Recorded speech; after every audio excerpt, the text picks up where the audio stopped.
और कहते हैं आज भी जब पूरा चांद निकलता है तो शनिवार वाड़ा के उस महल के खंडहर में आवाजें आती हैं। रघुनाथ राव और उनकी पत्नी आनंदीबाई ने उनके खिलाफ षड्यंत्र रचने शुरू कर दिए, लेकिन उसे ये नहीं पता था कि आज उसका कत्ल होने वाला है। दिन चुना गया गणेश चतुर्थी का और वो बच्चा रो के घबराहट के साथ कहता है, काका माला वाचो, काका मुझे बचा लो, काका मुझे बचा लो। महलों और किलों की बात हो और भूतों की बात ना हो, ऐसा हो सकता है क्या? पूना में एक टूटा फूटा सा खंडहर है जिसे कहते हैं शनिवार वाड़ा, और कहा जाता है कि इस शनिवार वाड़ा में अक्सर रात में जब पूरा चांद निकलता है उसके बाद एक आवाज़ आती है किसी 16-17 साल के बच्चे के रोने की और चिल्लाने की, और वो बच्चा रो के घबराहट के साथ कहता है, काका माला वाचो, काका माला वाचो, यानी कि काका मुझे बचा लो, काका मुझे बचा लो। तो किस्सा कुछ यूं हुआ कि नारायण राव को 16-17 साल की उम्र में पेशवा बनाया गया। ये बात उनके चाचा रघुनाथ राव को अच्छी नहीं लगी, और रघुनाथ राव को जितनी बात बुरी लगी इससे कहीं ज्यादा बात उनकी पत्नी आनंदीबाई को बुरी लगी। रघुनाथ राव और उनकी पत्नी आनंदीबाई ने उनके खिलाफ षड्यंत्र रचने शुरू कर दिए। वो कोई ना कोई कॉन्स्पिरेसीज ऐसी करते रहते थे जिससे इनको बहुत प्रॉब्लम होने लगी। लेकिन एक दुख की बात यह थी कि नारायण राव के पास कोई ऐसा समझदार सहायक नहीं था, कोई एडवाइजर नहीं था जो उन्हें गाइड कर पाता। तो उनको बस ये समझ में आया कि मैं अपने चाचा और काकी को बंदी बना लेता हूँ।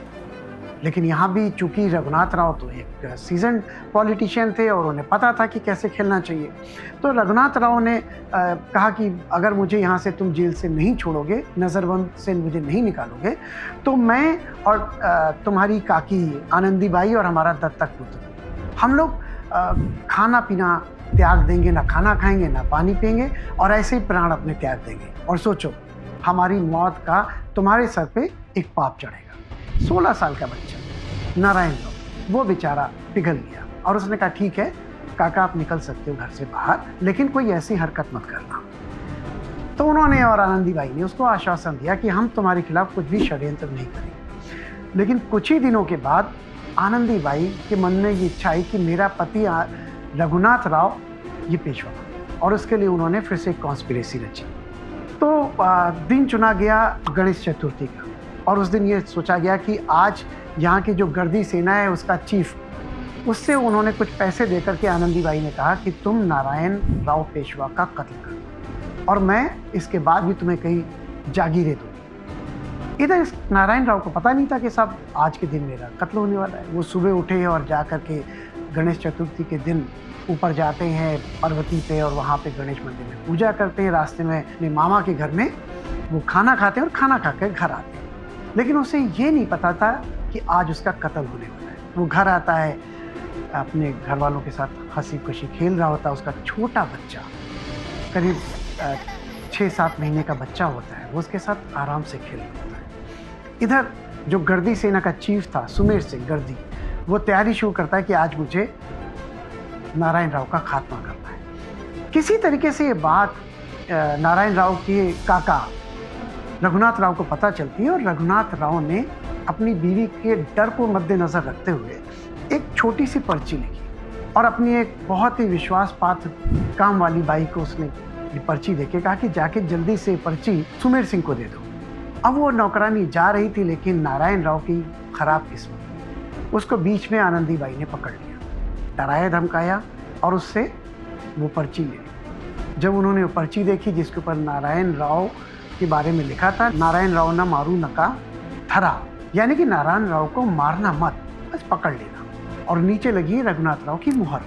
तो उसमें उन्होंने लिख दिया नारायण राव न धरू नका मारा, और इस तरीके से यानी कि नारायण राव को पकड़ना मत, मार देना। ये पर्ची सुमेर सिंह को जैसे मिली वो अपने 500-600 लोगों के साथ वो सीधे हमला कर देता है नारायण राव के महल में।